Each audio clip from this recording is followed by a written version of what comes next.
Who pays the tariffs? The Chinese government pays the tariff. No, they don't. Yes, they do. How you doing? Hey. I'm an importer and an exporter for 20 years.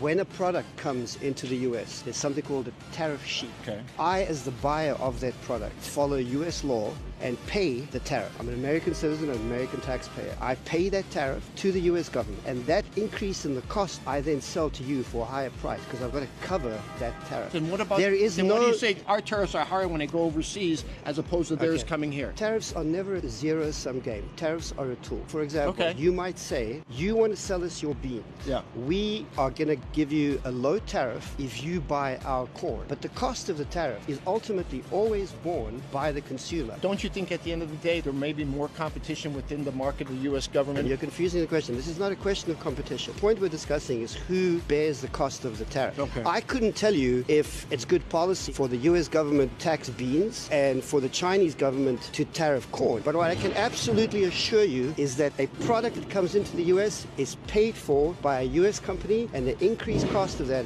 is borne by all of us. I am an importer and exporter. I do it for a living. Okay. Then what's the alternative if at one point in our country's history was tariffs that paid for our economy? Tariffs don't pay for your economy. But they did. We didn't have income taxes before. That was before we had municipal infrastructure. Correct. My understanding is that the tariff is lopsided to benefit other countries as opposed to ours. The suggestion is just to bring it up to make it equal. That's why you have free trade agreements, Right. But it doesn't mean that even within the free trade agreement there are not tariffs. If there's one thing you should take away from this extended conversation is you are always paying the tariff. You know what? I'm not educated in that. Fair enough. Yes. It was a pleasure. Let's go. It was a pleasure. Thank you.